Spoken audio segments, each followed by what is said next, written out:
Okay, here we go. First update for the Great Guitar Build-Off here. Bill's Law is definitely in effect. I know I did a review of the unboxing of the body and stuff, but kind of got to retract some of my sentiments about it. I figured while I was waiting to collect some money and get the parts that I want to do, and trying to figure out what to do with his next setup, I do a little bit of work on the body and get some prep done. Well, the more prep work I do, the more issues I found. So first off, let's start with some of the blemishes that are on here. Okay, not sure how well you can see that, but that's a nasty mark that came from the factory. Looked like somebody plunged a router in and it slipped and all. But that's all right. We can work around that. We figured, widen that out just a touch there, and just carve a little bigger insert for it. Done deal. We adapt and adjust. I went with a long shaft Borgonian pots on here, so I can have a push pull and be able to do split coil and dual tone caps. So I'm going to do push pulls on both the volume and the tone controls. So in order to make this work, this, when in here, sits higher than the routing for the cover. So what I ended up doing was drawing an outline in here and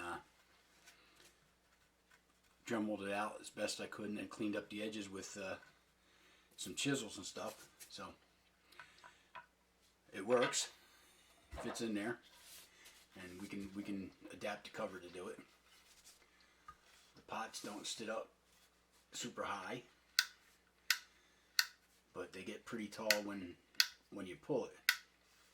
So the plan is I'm going to get some drawer pulls and going to carve them out so when the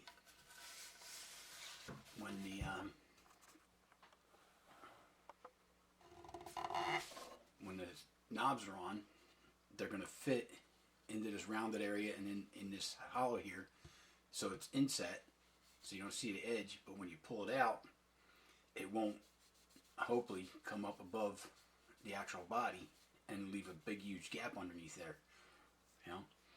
So that being said, I got that done. Got the holes routed so the switches fit, or the pots fit, routed out underneath to make them fit height-wise. So I figured I would start sanding on the body. So one of the first things I did was I started carving foam and spackling mock-up so I could see how I was going to mount the neck to solve that one issue we showed in the first video. So that part is going to be mahogany once I get a chunk to fit in there. And this is the general shape that I'm working on.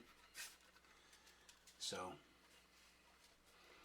it's going to fit better up along this piece here, and this is going to carve in more to match the neck, which will mount.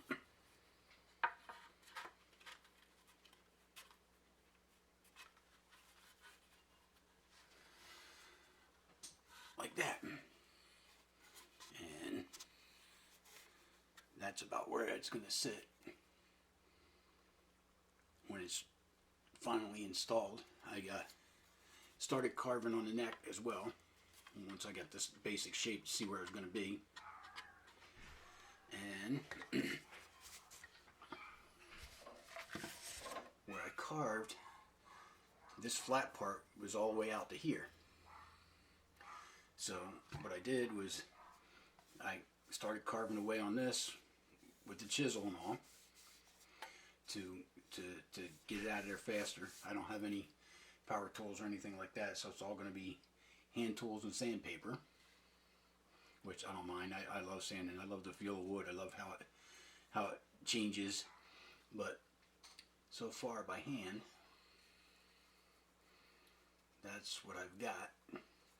I left a little room here, so if this doesn't work out, this can still be a bolt-on at this point if I decide to change body styles, which after what I show you here in a minute, I may have to do, because what I'm doing now isn't working.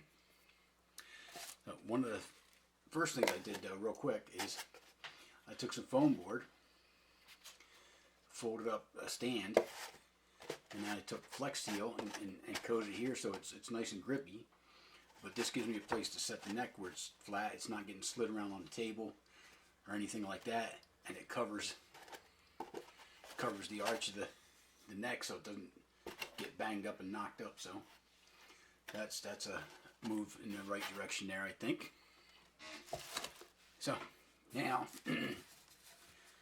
got that done. I started sanding, and what started all this and prompted me to do this update video, started sanding what I thought was really nice with some 800 grit sandpaper to smooth it out. And the second I got some of the sanding dust on there, I started seeing scratches and tool marks, and so that made me have to go down to, or go back up to 600 grit, or not 600, I'm sorry, 320, and start sanding a little deeper, start getting some of the marks out. Like I said, I showed you this big old notch here that's messed up, and we can work around that, and we're happy to do that. But we come around to this side, and right in here, there was a divot where they were shaping this, and it was not round by any means. I mean, there was, it by feel, it was like a hole. So that took me probably about a good hour and a half of rubbing that out with the 320 and just my thumb to get that shape so it didn't get out of whack too much. And finally got that all done, and got my first sanding on the top here, so you see the grain in this wood is gorgeous. I mean, my lighting conditions here are horrible, so I know it breaks all the rules that Ben put out for making good videos, but you do what you got to do with what you got. So anyway, I did that first sanding and wet it down, and I finally get where everybody says it, the grain pops. It's the first time I've ever, in all my years of working with wood, felt and saw what that meant. I wiped it down to get the dust off it, and let it dry. I came back about an hour later. I didn't really soak it down. I just got busy doing other things, so don't freak out there. Just damp ragged it and wiped it off, and you could feel the fuzzies. That was the most amazing thing I've ever felt on wood after being sanded. And so I went back, got my 600, sanded off the fuzzies, and wiped it down. And after I wiped it down that time, we get this.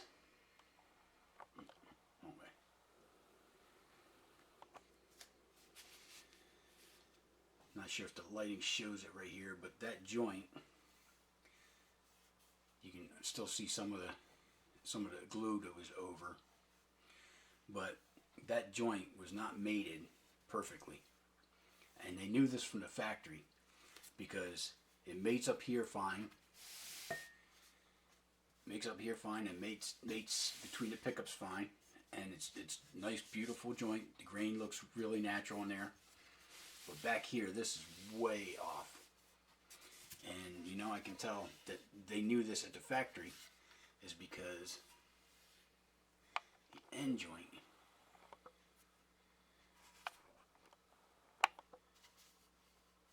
is perfect there, except for a little bit of a gap right there. So it tells me this piece here was not done perfectly at the factory. And when they sanded it down to get the shape and all, they just let that fill in with sawdust to kind of hide that. And when I wiped it all down, this showed up. And again, not a big deal if I was going to paint this. You know, I could fill that in and be done, you know, or do the glue, the super glue and wood trick. But I did not want to cover this grain of this wood. It's gorgeous. And I was going to go with stains. So that leaves me with a decision to make. Do I set this body aside and go for another body because I want to stain it, and just save this for later and fill it in or whatever, and get an actual PRS knockoff neck to match it, and just make a normal PRS style guitar? Or I don't know.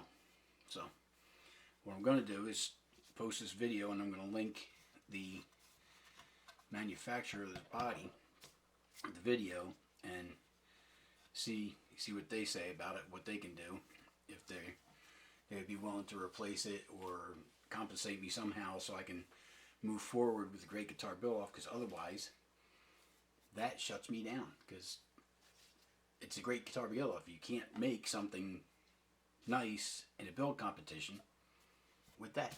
It just ain't gonna happen. So anyway, we're gonna post this up and pursue it and see where it leads. So on another note, I had wrote Lace guitars for pickups and stuff, and to see if they might want to sponsor me a set, because I want to do a death bucker here and an alumitone at the neck. But finances the way they are, especially now, with may have to get another body or a different neck or to complete this project in some form. Doesn't look like I'm going to be able to financially do this and get into the competition officially and have it finished in time, between shipping for another body or another neck, and resolving all that stuff out, plus having the money to enter the competition and get the parts. So that ends up this video. So we are going to send out word and see what feedback comes back about the body here. Hopefully the support people over at Lace get back to me one way or another, so I know what direction I'm going. If I do have to paint this and fill this and paint it, what I'm going to do is I'm going to go with a black finish, black or a smoke gray finish, and without the Lace pickups, I'm going to get some EMG Glenn Tipton Vengeance pickups. Those are red covers. They're gorgeous. So the red on black would go good. I think either gold or red carved knobs to go with the pickups, and then either hand carve some pickup covers in a different wood, and go either natural or maybe even white with the red to offset the black around it. I don't know. There's all kinds of color combinations to go if this has to be painted, so that'll be a decision made down the road. So just waiting on to hear back from Lace about the pickups, so I know what direction I'm going there. As far as the neck, I'm going with Grover Rotomatics. I was looking at who makes them? I said it in my last video, but I was looking to go with locking tuners, but the price difference between those and the Grovers is minimal, and I've never had Grovers give me a problem on anything since the 80s, when I started doing guitar work and messing around and playing, or trying to play. My playing really sucks for all this time. But anyway, it's getting Grover Rotomatics. deciding on whether to go with the tremolo in this and route it out or not. Again, that's money and time dependent. I may go just with a standard 2-pneumatic bridge and plate in the back here. Again, a lot of it's up in the air depending on what feedback I get and how soon as far as the competition, but I will be building a guitar this season instead of doing my regular quad build. So there is that. Anyway, have fun at the Great Guitar Build Off, and good luck with your projects. I hope you guys are making out a little bit better than I am. At least you won't have to deal with Bill's Law.